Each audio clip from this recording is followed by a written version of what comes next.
만일 족장이 그의 하나님 여호와의 계명 중 하나라도 부지 중에 범하여 허물이 있었는데 그가 범한 죄를 누가 그에게 깨우쳐주면 그는 흠없는 순념서를 예물로 가져다가 그 순념서의 머리에 안수하고 여호와 앞 번제물을 잡는 곳에서 잡을지니 이는 속죄제라. 제사장은 그 속죄 제물의 피를 손가락에 찍어 번제단 뿔들에 바르고 그 피는 번제단 밑에 쏟고 그 모든 기름은 화목제 제물의 기름같이 제단 위에서 불사를 지니 이같이 제사장이 그 범한 죄에 대하여 그를 위하여 속죄한즉 그가 사함을 얻으리라.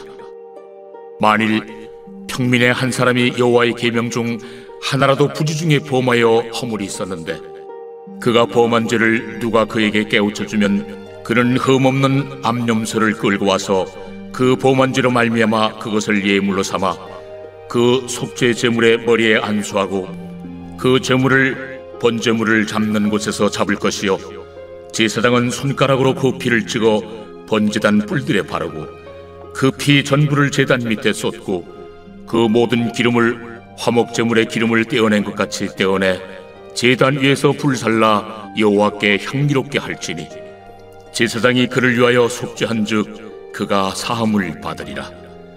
그가 만일 어린 양을 속죄제물로 가져오려거든 흠없는 암컷을 끌어다가 그 속죄제 제물의 머리에 안수하고 번제물을 잡는 곳에서 속죄제물로 잡을 것이요 제사장은 그 속죄제물의 피를 손가락으로 찍어 번제단 뿔들에 바르고 그 피는 전부 제단 밑에 쏟고 그 모든 기름을 화목제 어린 양의 기름을 떼낸 것 같이 떼내어 제단이 여호와의 화제물 위에서 불사를 지니 이같이 제사장이 그가 범한 죄에 대하여 그를 위하여 속죄한즉 그가 사함을 받으리라. 오늘은 어린이날입니다. 마태복음 19장에 보시면 사람들이 예수께서 안수하고 기도해 주심을 바라며 이 어린아이들을 데려올 때 제자들이 꾸짖는 모습이 나와 있습니다. 하지만 예수님은 14절을 보면 어린아이들을 용납하고 내게 오는 것을 금하지 말라. 천국이 이런 사람의 것이니라 라고 말씀하시면서 아이들에게 안수해 주시는 모습을 보여줍니다.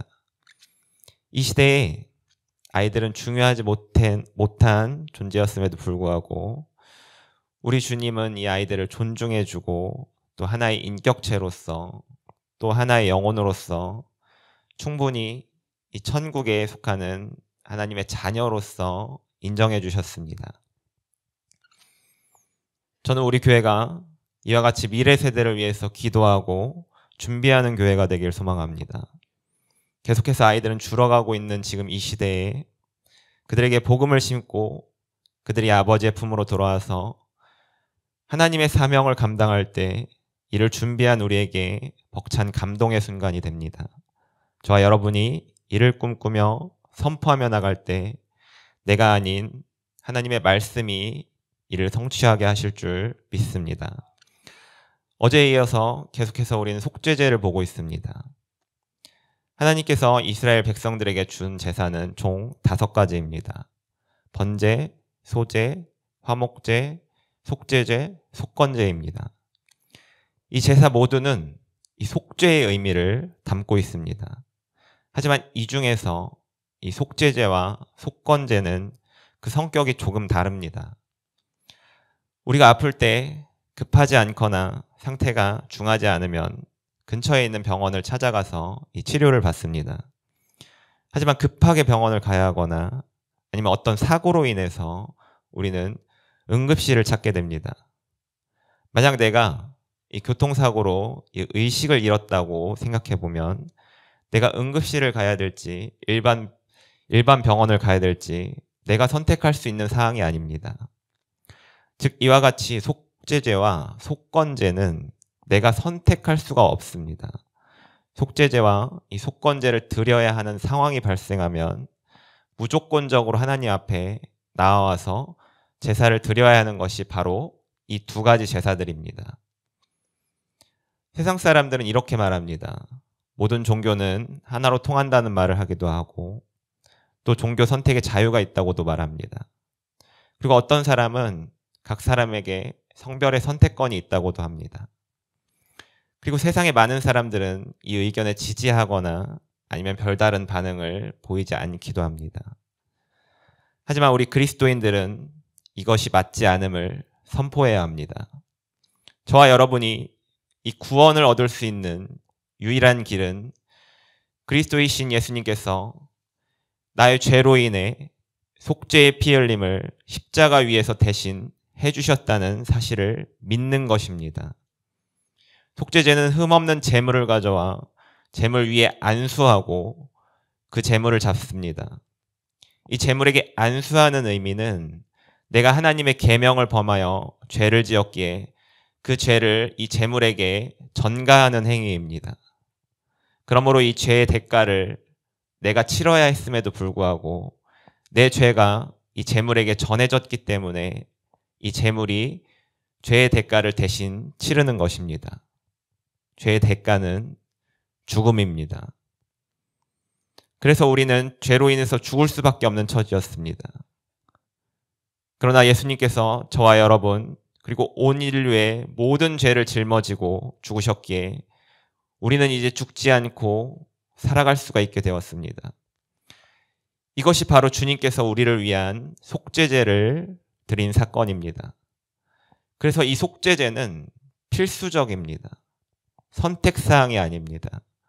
우리의 구원을 위해 필수적으로 드려야 하는 제사의 제물로서 우리 주님께서 희생하시게 되었습니다. 우리가 선포하는 복음은 이와 같은 가치가 있습니다. 하나님으로 향하는 오직 유일한 하나의 길이 열리게 되었다는 사실이 얼마나 큰 축복이고 기쁨의 소식인지 모르고 있는 사람들에게 우리가 기쁨으로 선포하는 일입니다. 저와 여러분이 이 사명의 최전선에 함께하게 되시기를 소망합니다. 어제의 설교에서는 이 죄에 대한 구분과 어떤 죄에 대해서 속죄제를 통해 죄를 사함받을 수 있을지를 나눴습니다. 오늘은 속죄제를 드리는 대상에 따라 제물이 구분되어 있음을 나누려고 합니다. 제사를 드리는 당사자들은 네 부류가 나오고 있는데 제사장, 온 회중, 족장, 평민으로 분류가 되어 있고 이들이 드려야 하는 제물은 숫송아지와 수점소 그리고 암염소로 구성되어 있습니다. 그리고 온 회중보다 이 제사장의 범죄가 평민보다 또 족장의 범죄가 더 값비싼 예물을 드려야 했고 절차도 더 복잡했습니다. 이들은 일반 평민들의 죄보다 이 공동체에 미치는 영향력이 더욱 크기 때문에 그렇습니다. 이들 중에 특히 제사장은 더욱 그러했는데 온 회중의 잘못을 위한 제물로서 숫송아지를 드렸고 제사장은 개인의 범죄에도 수송아지를 드렸습니다. 그리고 제사장은 백성들보다 이 성막 안쪽에까지 접근하기 때문에 안쪽까지 접근한 죄를 제거하는 과정이 더 추가됩니다. 또 레위기 4장 12절을 보면 진영 바깥 재 버리는 곳인 정결한 곳으로 가져다가 생각해 보시면 이 당시 이스라엘 민족들은 이 천막을 치는 생활을 했습니다. 그렇게 계속 이동하는 생활을 했습니다. 그리고 이들의 숫자가 대략적으로 잡아도 200만 명이 넘는 숫자입니다. 우리가 살고 있는 이 대전의 인구수보다 더 많은 숫자입니다. 그럼 이들이 진을 치는 공간이 굉장히 넓은 공간이 필요함을 우리는 알 수 있습니다. 또한 성막은 이들 진영의 가장 중앙에 위치합니다. 따라서 마지막으로 태운 후에 이 남은 부산물들을 가지고 진 밖으로 나가기 위해서 대략적으로 7km에서 8km를 걸어가야 합니다. 이를 우리가 보통 걸음으로 걷는다면 거의 1시간 반 정도를 걸어가서 이렇게 버려야 하는 것입니다. 왕복으로 따지면 3시간 정도를 걸어야 했고 또 속죄제를 드리는 시간도 포함한다면 굉장히 많은 시간을 드려야 함을 알 수 있습니다. 사랑하는 성도님들, 제가 벌써 우리의 교회에 온 지도 6개월째가 되었습니다. 저는 우리 교회를 표현할 때 참 사랑스러운 교회로 표현하고 싶습니다. 성도님들을 볼 때 이 아이와 같은 순수함으로 하나님을 향한 열정을 가지고 있음이 느껴지기 때문입니다. 제가 이렇게 말을 꺼내는 이유는 제가 설교 시간에 이 이야기를 하는 것이 굉장히 어렵기 때문입니다. 제가 교회에 와서 처음 세청 예배에 참석해서 느낀 것은 알 수 없는 위화감과 이질감이었습니다. 그래서 이것이 무엇인지 묵상해 보기도 하고 기도해 봤지만 뚜렷한 답은 제게는 없었습니다. 그러나 시간이 점차 지나면서 제 아내가 이 허 목사의 설교를 들려줄 때 그는 이와 같이 말했었습니다. 내가 내 사람을 키우는 사람입니까? 저는 그런 사람이 아닙니다. 마치 무언가를 훔치려다 들킨 사람인 것처럼 발끈했습니다. 그러면서 저는 계속 이 교사 회의와 예배를 드리게 되었고, 한 번은 예배가 끝난 후에 그 모임에 참석하게 되었는데, 그곳에 드는 생각은 이들이 교회 공동체에 속하지 않고 있다는 생각이 들었습니다. 그래서 그 이후로 저는 이들의 모임에 참석하지 않았고, 그 이후의 상황은 우리 모두가 알다시피 자신의 그 개척교회에 함께할 멤버들을 모으기 시작했고, 제가 딱 한 번 그 참석했던 그 예배 후의 모임에서 있던 모든 사람들이 떠나갔습니다. 제가 왜 이와 같은 이야기를 하냐면, 위에서 본 것과 같이 속죄제에서의 이 제사장의 범죄함은 속죄 절차가 매우 많을 뿐더러 예물의 가치도 가장 큽니다. 또한 속죄를 위해 많은 시간을 사용하게 됩니다. 그 이유는 이 제사장의 역할은 백성들의 리더로서 제사를 진행하기도 했지만 이들의 역할에는 말씀을 가르치는 역할도 포함되어 있었습니다. 즉 말씀을 가르치는 자로서 공동체에게 미치는 영향력이 다른 그 누구보다도 크기 때문에 이 하나님께서는 복잡한 절차와 가치가 큰 예물을 드리게 함으로 그 중요성을 말씀해 주신 것입니다. 그리고 속죄제는 해도 되는 안 해도 되는 그런 제사가 아닙니다.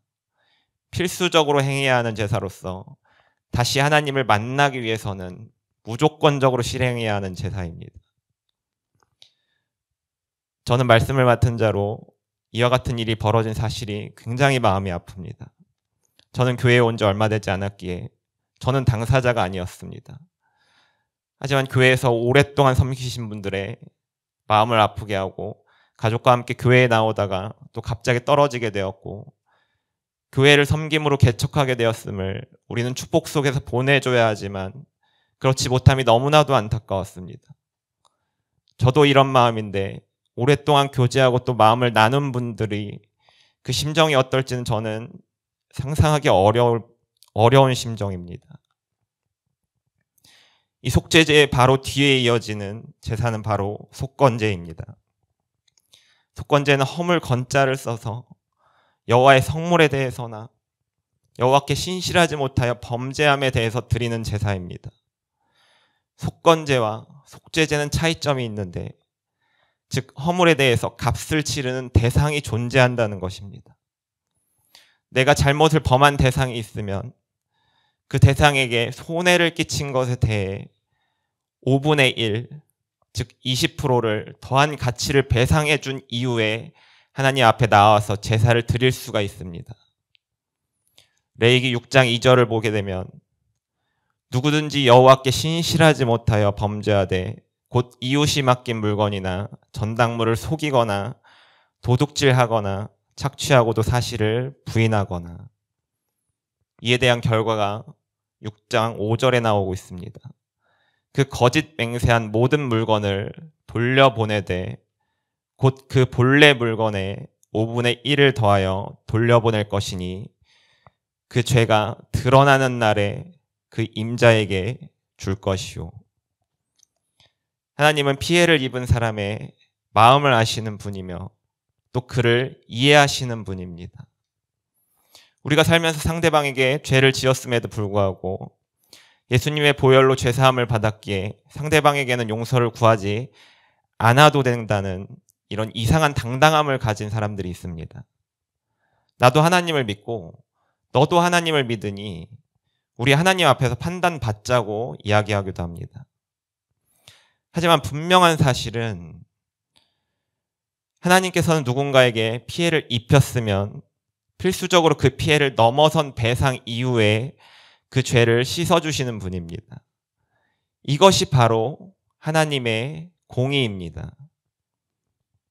제가 앞서서 그의 이야기를 꺼낸 것은 그를 판단하고자 함이 아닙니다. 저에게는 이곳에 남은 여러분이 그 누구보다 중요합니다. 그래서 성도님들을 위로하고자 함이며 그렇게 하나님의 공의가 바로 세워질 것을 선포하는 것입니다.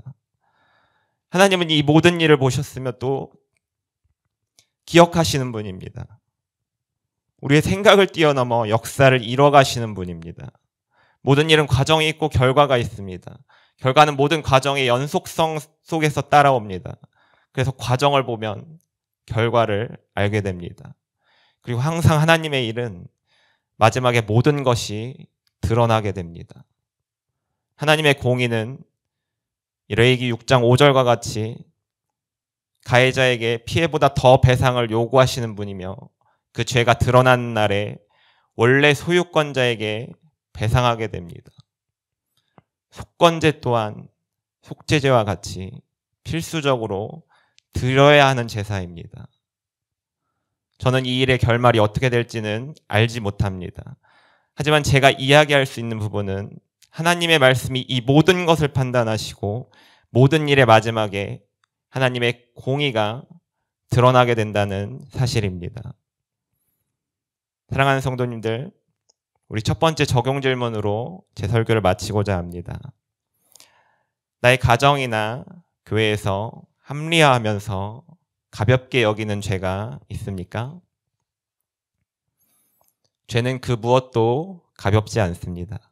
그런 죄가 생각난다면 하루빨리 속죄제의 희생 제물이 되신 예수 그리스도를 믿는 믿음으로 하나님 앞에 나와 나의 죄를 고백하며 나아가시는 우리 공동체가 되시기를 축복합니다. 기도하겠습니다. 우리의 마음을 아시는 하나님 아버지, 나의 억울함을 이해하시며 나에게 하나님의 공의를 드러내 주옵소서. 나로 판단하거나 정죄하지 않으며 오직 하나님께서 우리의 재판관이 되어 주사 모든 것을 합당하게 판단해 주시옵소서. 나의 모든 죄를 위하여 죽으신 예수 그리스도의 이름으로 기도합니다. 아멘.